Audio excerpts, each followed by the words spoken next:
Just when I thought I'd lost the last part of my conversation with Colttaine due to a technical glitch on my end, he tells me he was recording it on his end too, just in case. Well, thanks Colttaine, and I think after listening to this previously lost section, many of you who are interested in male-female dynamics might be thanking Colttaine too. I don't think, as long as there's guys working and there's new income tax going into the system, I don't think the welfare state's going to run out of money. Like, there's always more production that men can do. I don't see the whole, like, the social system collapsing within my lifetime, but hypothetically, even if that did happen, I think that I actually don't agree with you. I think men's memories are short and women would play the poor victim, help me, I have a child, and I think men would fall for it. I don't think that men will remember the way that you're suggesting they will. Distally, I agree with you. I'm talking about, say, men in my or your, so I don't want to speak for you, but I know I speak to a lot of guys in my generation just before and just after that have gotten through a lot more than I ever have. That it's kind of, that's enough. I've spent half my life in, with the blue pill, and there's so little of my life ahead of me. I'm not going to play at that roulette table anymore. But distally, I agree. Biology is what it is. Yeah. And, it will, the cycle will continue again. I'm kind of more leaning towards your side when you say, like, I don't think the system will collapse. I think they'll fudge it like they always have. Even with the collapse, it will not collapse. People think it's going to be a dystopia. It's just going to kind of fudge, and it could even potentially be worse than the Great Depression of the 1930s, but it's not going to be the end of the world. No. But I don't know, man. Like, I think me and you, and this is something Stardust always says to me, is that we're kind of, guys like us are sort of aberrations. Like my CEO, the guy that sort of runs the company I work for, he got married late last year, so that's wife number 3. I like, guys like you and me get it, but I think the vast majority of people will just keep on, divorce, wife number 2, divorce, wife number 3. I wouldn't be surprised. Like, this guy's wife is Southeast Asian. I won't necessarily say from where, but you get that whole region. You get an idea of, like, second world Southeast Asian woman. He's a like CEO. Like, he wouldn't get out of bed for less than $500,000 a year. Eventually, living in Australia, I suspect she'll get the idea of how much the system will give her, and she'll take her pound of flesh, and he may well move on to wife number 4. I think the vast majority of guys, like, I don't think they ever kind of make that assessment. They just keep throwing good money after bad. Well, when I think about now the amount of guys who sort of write and make videos and then are heard in such a very, like, you could tell they've had a lot of introspection and there's a lot of their own thoughts, and they've lived through their own experiences, and they've got very high, sort of very defined ethics and morals. When you look at the content that's produced out there, you're probably right. Yeah. There's very few aberrations like UI and Stardust, and there's much more people that will appreciate our work and want to lean more towards our side. And I'm not saying we're better or anything like that, but it's kind of like the truth. Like, you can't deny the truth. If you're making a video that speaks rational sense, and these guys who have gone a lot in reaction to pain, they go, fuck, here's the shining light, here's the red pill. This person has articulated exactly the way I feel. And then it's short-term memory. A short skirt walks by, and it's like, goldfish memory. And it's like, Nawalt again. So I guess it depends again, like Stardust says, the red pill is not for everyone. And it seems like in its totality, in its really, say, practical kind of complete sense, there's very few people that it is for. Yeah. But it's similar to when you talked about unfreedom. People like the idea. Unfreedom was Stardust's whole thing. I think that was like a thing from Esther Villar's book, The Manipulated Man. I think it was Stardust that spoke a lot about that. Yeah, that's right. That's right. And it's kind of like all these ideas, just like feminism to women. The idea is great, and when it's handed to you, and I've spoken about this with guys. A lot of the guys, they're kind of like the opposite end of the coin to, say, these women that talk tough and like the idea of free. So the women that like the idea of whatever feminist speaks and the power it gives to them, they like putting it in their back pocket and beating their chest with it out in public. But the public encourages it and punishes any other language but that. Whereas the guys now that gravitate towards our videos and listen to sort of things that make rational sense, they almost do the same, where they take this video and they put in their back pocket and they think it's a suit of armor. But if you're not internalizing it, and if it's not really in your DNA, that it actually plugs into you, like software, then it doesn't do anything. Again, it just confirms what you're saying about there's few of us aberrations around, and we might point to the truth, but when you're addicted to everything else and the truth is not even secondary but tertiary, what do you do with those kind of people? Well, this is the reason why so many, like the alt-right has been so effective in its sort of invasion into like MGTOW and MRA circles.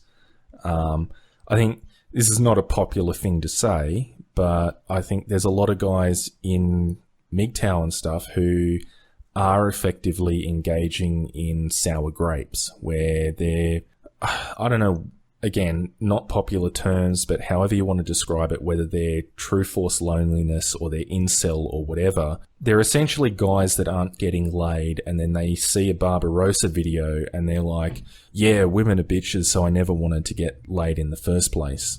Like, it's kind of like, it's like a post hoc rationalization, and they're not really absorbing the fundamental things that people like Barbarossa are saying about, the fact that traditionalism is essentially feminism, like they're two sides of the same coin, and that it's, domestic parasitism and all of these sorts of things. They're not really absorbing that.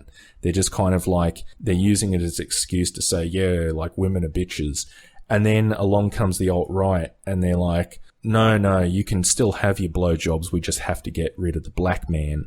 And it's like, it's kind of like a lot of these guys, I think the reason that they fall for, the alt-right, and previously why there was such a big thing of like, the fact that there was such a rift between MGTOW and like pickup artists, is that they're like, a lot of these guys are only there for, the post hoc rationalization. Who was it? I think it was Stardust that said, a lot of the guys are basically just one blowjob away from going right back to the plantation.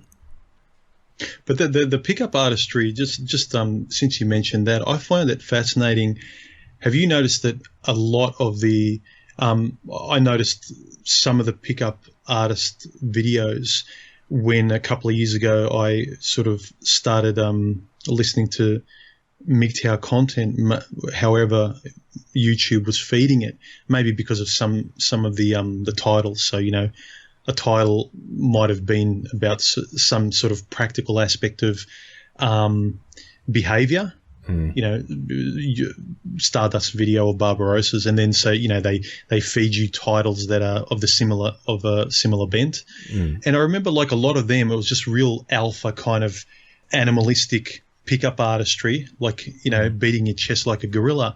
And I've noticed, I don't know if you've noticed, a lot of the main ones have turned into this it's become spirituality now. Yeah, well, it's become this really huge. It's almost like they had this break. Yeah, and some people think it's kind of like it was driven by finance. Like, there was no money. It was like petering out. People, they got a bad rap being a pickup artist, so they've just changed the name and they've morphed it into being the best version you can be and all this spiritual stuff. But I actually think a lot of those guys, when you listen to them, they've gotten to spirituality or knowing themselves through some sort of dead-end break where something in them found that picking up women via some sort of praxeological kind of 1, 2, 3 step, this, it's not validation. It's fake. Yeah. And they got nothing from it. And there was some sort of psychic break where now they've been forced to take their own red pill in terms of the realities of human nature, who they are, look in the mirror. Women aren't the answer, kind of you are. So I've kind of noticed that. I know it's a bit off topic, but it's something I've noticed lately. I think, the actual point that you could probably like put your finger on and say that's where the PUA community broke was when Roosh did his whole thing of trying to change pickup artistry into quote unquote neo-masculinity. And he's like, it's like, it's not just, game and picking up women. It's a whole like spiritual lifestyle of trying to make the best you and all of this shit. But I think a lot of it, Stardust kind of did this video the other day about, looking for something bigger than yourself. And I guess at some point it does get to the breaking point where simply going out of your way to try and reel in pussy just isn't enough, and you have to do something more than that. And I would say it's probably, again, one of the reasons why it's actually not just MGTOW. I think like the alt-right and the white nationalists and stuff have actually made quite a lot of inroads into the pickup artistry community and the MRA community as well, because effectively for the same reasons where, the pickup artists, it's this whole thing about honing your skills and, in-depth understanding the like human psychology and the female condition and like relationships and what drives these things. But, along comes the alt-right and they're like, oh, you don't need to do all of that. It's the black and the brown man stealing your women away. If you get rid of the black and the brown man, then you no longer have to employ these kind of like underhanded psychological methods to trick women into sleeping with you. It's just, and I think like, it seems to be that, their inroads have been that men fundamentally want to, I don't know, associate, consort, whatever, bang women. And it's just kind of they're offering an easier pathway to that. I guess it comes back to what I was saying at the beginning about like the value in the cost benefit economy where, you have to do this to get the vagina. And now these slick salesmen come along and offer you a product at a much cheaper price. Yeah, maybe the pickup artists and everyone slowly, because of not facing reality, they're effectively emptying their own rooms out and being the same thing that women and feminists are doing. Yeah. Trying to sort of cut the umbilical cord of everything and kill everything. Yeah. And then when you're left with only yourself and you don't even know who you are, and you don't even have hobbies, you've got nothing to do. Well, they'll latch onto anything. Well, I think that's why the pickup artistry community made the change that it did. I mean, particularly with Roosh and his neo-masculinity thing, where, I mean, if you actually look at the things that, like, the old school pickup artists were saying, like, your Rollo Tomasis and stuff, where they really were going quite in depth about, and, Royce was another one where they go quite in depth about human psychology and evolutionary psychology and why, like sexual market value and the, discrepancies in what men and women want from each other and how to basically exploit those discrepancies. But it gets to a point, I think, like the MGTOW and PUAs are very similar in their assessment of the human condition, but their conclusions are different. Where the PUAs are like, this is how women work, so you have to neg them, and then you have to do all this other stuff, like, basically you have to jump through all of these hoops to basically open her up. And I think it was it was like the game, I believe, said that it was sort of like whether, like, it wasn't necessarily in a single block of time, but you had to spend 7 hours with a woman in 3 locations to get her from the initial meeting to bedding her. Yeah. And it's kind of like the psychology behind it. MGTOW and PUAs are kind of like, they agree on all of that, but then where the PUAs are like, I have to spend, 7 hours working with this woman to get her into bed so I can fuck her. The MGTOW guys are more like, well, I could be doing something better with that 7 hours. I could be write a heavy metal song in that 7 hours. Like, why? What am I getting out of that 7 hours investment into this filthy slut that I'm going to bang once and then never talk to again? It's it's kind of like MGTOW kind of leaves you with yourself and doing whatever you want, and that's kind of daunting. Whereas the other one is kind of, you're left with a woman again. Well, the woman's the answer, the woman's the validation. Yeah, but I mean, with the PUA guys, so often it's like it's not even, you're not even left with her. You nail her once, you use her as a filthy cum dumpster, and then you never talk to her again. It's like the MGTOW basically, I think, brings up the fundamental question of, is it worth it? And not shying away that, that fundamentally men don't get much out of a quick pump and dump. Yeah. Although a lot of guys will say, and you go through parts of your life where you do, but that gets really tiring really quickly.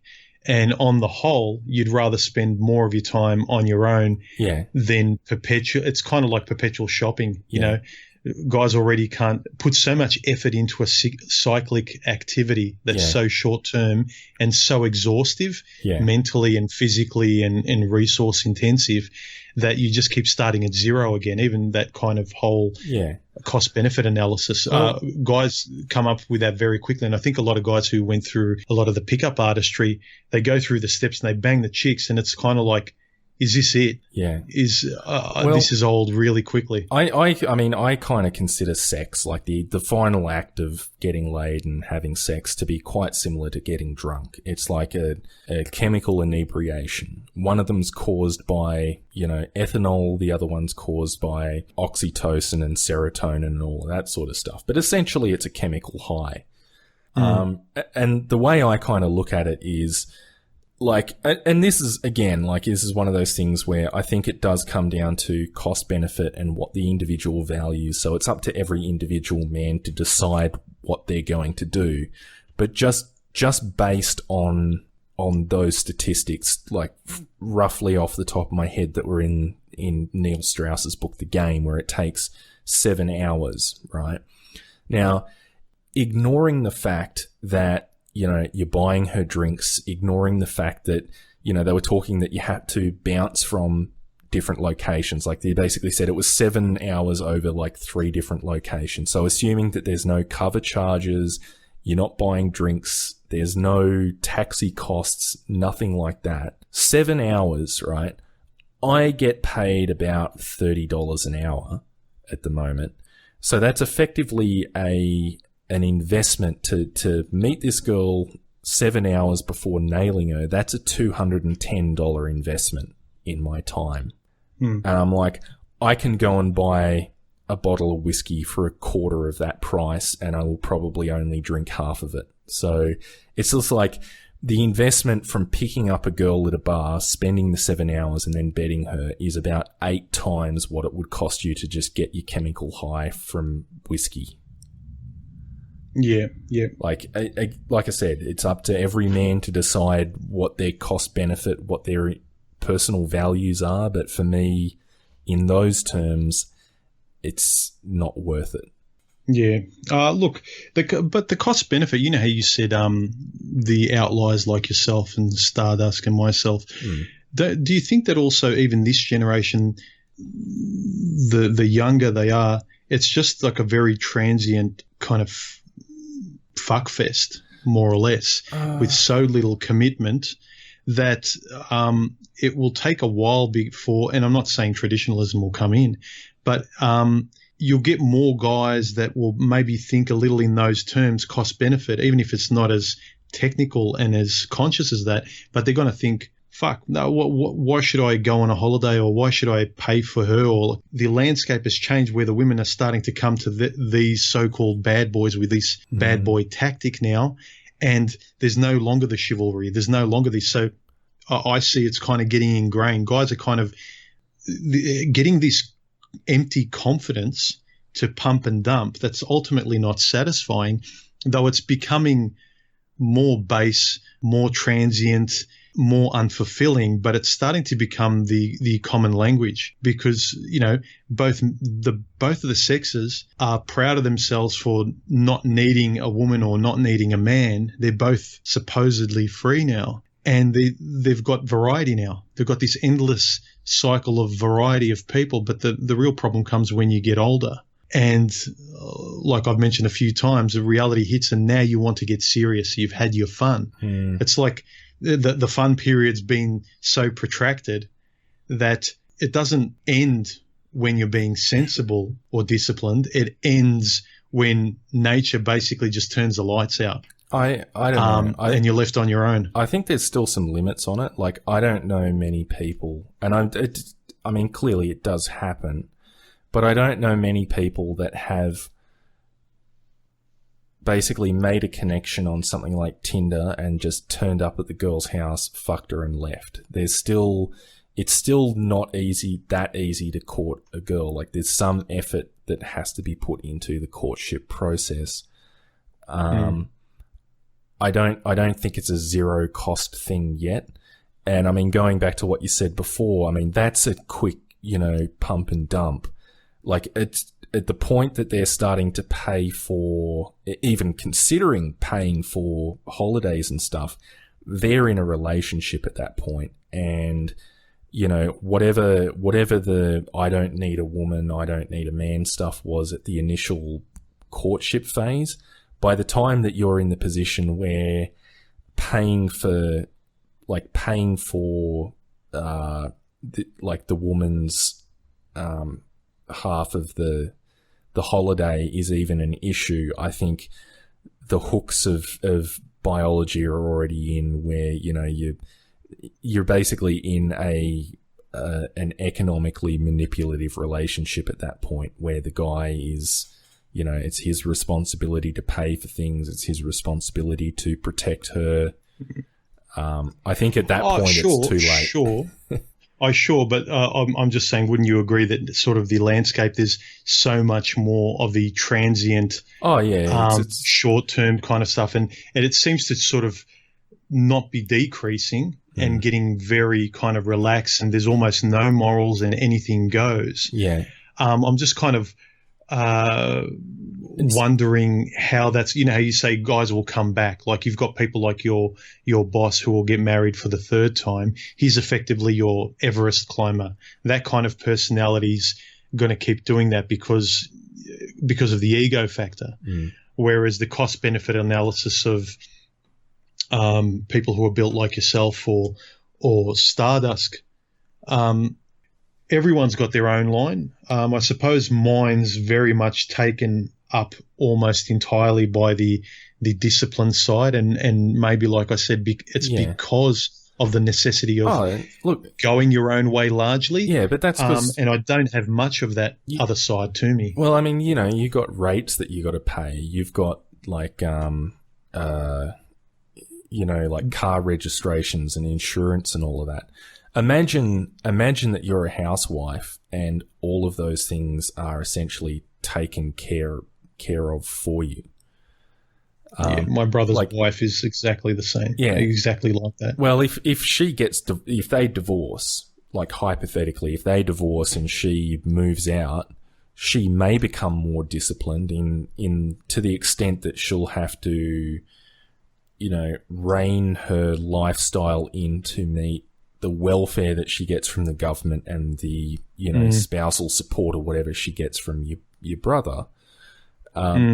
But in her current situation, why the fuck does she need, money. But that'd be by necessity. in the same way by necessity. But I mean, that's the thing is, it is about necessity. Like I was saying about the example with courting the woman where it takes 7 hours, and I sort of judge that by saying, I get paid $30 an hour. So what is the actual cost to me if I was to pursue this woman for 7 hours of my time? She's a stay-at-home wife. She gets everything for free. Where, like, you know, she doesn't work for a living. There's no strict cost associated with her time. How could she even make that assessment? That's true. And I can't remember. How old are you, by the way? Mid-30s, we'll say. So. Yep. So I've actually noticed because I'm in my mid-40s, I've noticed the women past middle age, they kind of they turn their nose up when you won't chase, when you're past the chasing. And I kind of now, even in the girl that I'm seeing now, things just work because it was fairly reciprocal. She put in probably initially a lot more interest and effort. And as I got older, my interest in relationships really waned. Yeah. And it took a lot for a girl to keep my interest. So I thought I need her to try harder than I do because she values a relationship more than I do. I value my free time more. When I was younger, it was flipped on its head completely to a more, you know, my top 10 was just women. And, you know, distally down the past 10, it was maybe working on some hobby and I'll give that up for another woman. Whereas now it's like, I remember the girl I was seeing before, my current girlfriend, she was a real looker. She was one of these, and I've made videos about it where, you know, sex isn't enough. She was a really attractive girl. She had a body like a gymnast. She really took care of herself. And this is the point I was trying to make in the older women video I did a while ago, is that it's not enough. It's not that I need more, but I do not care about relationships that much and it's not me being facetious or getting some sort of revenge back, but they've got more interest in a relationship than I do, so they need to do more work. And this girl that was ostensibly, attractive, that's all she had. Yeah. It becomes really evident that you're putting in more effort, and very quickly it's like, the fuck am I doing this for? Like this, I'm not even that interested. And she's got a good body, but who cares? You know what I think it is it's exactly what we've been talking about this entire time of the room getting empty, where like through their like 20 to 30 years old, it's comme ci, comme ça, right? Like if you basically cut ties with her like a 26-year-old, right? There's another fucking 10 guys waiting to bone her. Like she's not she's not short of suitors, you know. Basically, if you cut ties with her, she doesn't have a shortage of suitors waiting to take your place. But it's a full room. Yeah, it's a full room. But after 30, heading towards 40, that room starts to empty out. And when you cut ties with her, then she starts getting baffled as to, you know, like her room's emptying out, but she hasn't, like she's still not going to put in the effort to come and pursue you. She still expects you to pursue her, but because her room's shrunk, there's no longer guys waiting to take your place. She's done nothing to improve her situation. So she's sitting there confused as to why aren't, like, you know, it was so easy through my 20s, but why aren't things working out for me now? With them, I know that they get validated through us throwing ourselves and providing more effort than they do. But that was early on, and I think they get stuck on that template. Yeah. It's the whole avoidance of reality. So when that room is kind of empty, and this last girl, everything she was asking, I couldn't explain it to her. All the questions were, was the sex bad? What did I do? And she did very little, but that was the point. Yeah. But I didn't want to have an argument. But all they just think they just need to sit there, look pretty, and they've created an empty room where all they've got left for themselves is their sexuality. And movies like the female Ghostbusters, when you keep having to make yourself sexually relevant all the time, or make guys the predator, again, to accentuate your sexuality. You know, you're so hot that he can't keep his hands off you. Harvey Weinstein, he couldn't keep his hands off us women's. You know, it reverts back to this full room of guys just throwing themselves at you. But as you continually sever and create an empty room, and you're saying we can do anything we want, we don't need men, it's not just about our sex, we're more than just bodies, and then you're left with the room is getting emptier and emptier. You don't even have your sexuality to be relevant with, and now it's kind of like, now I want to be a nice reciprocal person. Yeah, there was, while avoiding what's missing. There was a great quote. I can't remember who actually said it, but it was a quote that Karen Strawn, Girl Writes What, said in one of her really old videos, where she was essentially, it was a quote by this lady who went to Italy, and she was basically said, I remember that. Yeah. She basically said, when I went to Italy in my 20s with my friends, we were all offended that the men kept pinching our behinds. And then when we went back in our 40s, we were all basically offended that no men were pinching our behinds. Yeah. And you don't even have to separate it by age, by a timeline. At the very beginning of that older women video, I posed the joke. I said, what's the first way to annoy a woman is to treat her like a sex object. And what's the second way to annoy a woman is not to treat her like a sex object. Yeah. So it's this kind of tug of war of yes and no. I want them both. And a guy will say, well, which is it? Yeah. Well, I don't know. I'll tell you after you've done it. Yeah. And you've got to cross your fingers. It's the whole unknown, romantic, I'll see how I feel in that moment. And wanting men to commit to that, especially as you get older, is just nonsensical. Well, it's essentially both of those things, whether it's young or old, comes from, I think, the same position where, as I said, like technology's changed such that the things that women used to bring to the table, like beyond her vagina, are now no longer relevant. You don't need her at home for 2 hours slaving over the stove, 3 hours with, washing clothes on the clothes rack. Like that sort of, those, like, first of all, those things have disappeared. So all she's really bringing to the table now is her vagina. The second thing is that, given the fact that women are so divorce prone now, it's not uncommon to basically for a woman to be single at 40 now because she divorced her husband, right?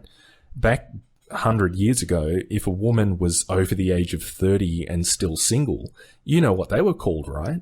They were spinsters. Like, yeah, it's like the idea now that you can be, like, back in the day, you got married and you stayed married, and that was kind of like a contractual arrangement where the two of you kind of worked together for the duration of your life. Now you're in a position where women are single at 40 and guys are looking at that and you're like, nah. Like, but the funny thing happens is that they've separated the sexes into kind of into their own singularities. But the other side of the coin is what I talked about of curtailing language. You can't say this. You can't do that. You can't actually get the job. We've got to fill it politically with quota systems. So you've made people single to be free now on both ends of the spectrum to do what they want. One doesn't want to do anything, and the other is stopped. I think it's a weird dynamic. I think that's true to an extent, but I think it's more semantic than anything else. At the end of the day, you still need people to perform the job, and I think women aren't stepping up to the plate, and men are. So you're going to be hearing more and more.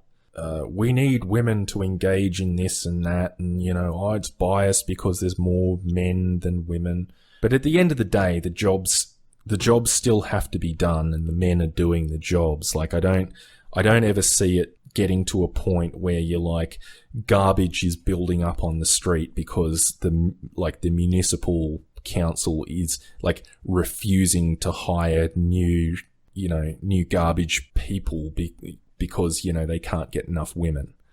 Like, I don't see it ever getting to that point. I think they're going to be like, they're going to keep hiring garbage men, and you're going to keep saying like, oh, I just, it's obviously a sexist hiring practice that there's no women there. But I've always found it funny that women are pushing to get into environments that closely resemble their own home. Oh, yeah. Air conditioned. Oh, well, they never entered the workplace in any kind of conceivable, at any kind of conceivable scale until the late 40s, early 50s, when the retail sector opened up and you had huge amounts of like women on typewriters in, comfortable chairs at desks on typewriters, like office work. That was women didn't enter I've said this before. I mean, women didn't enter the workforce until it meant like moving from the comfortable couch at home to the comfortable office chair. And being able to put on a new outfit every day. Yeah. And gossip with other women. Mm. Well, I know we better sort of wrap it up. It's getting a bit late. You've got work tomorrow, even though I don't. Yeah. I know the name of the video. I'll call it "The Room's Getting Empty." Yeah. This does seem to be the theme. Yeah. No, that was good. Thanks for your time, Colttaine. All right, no probs.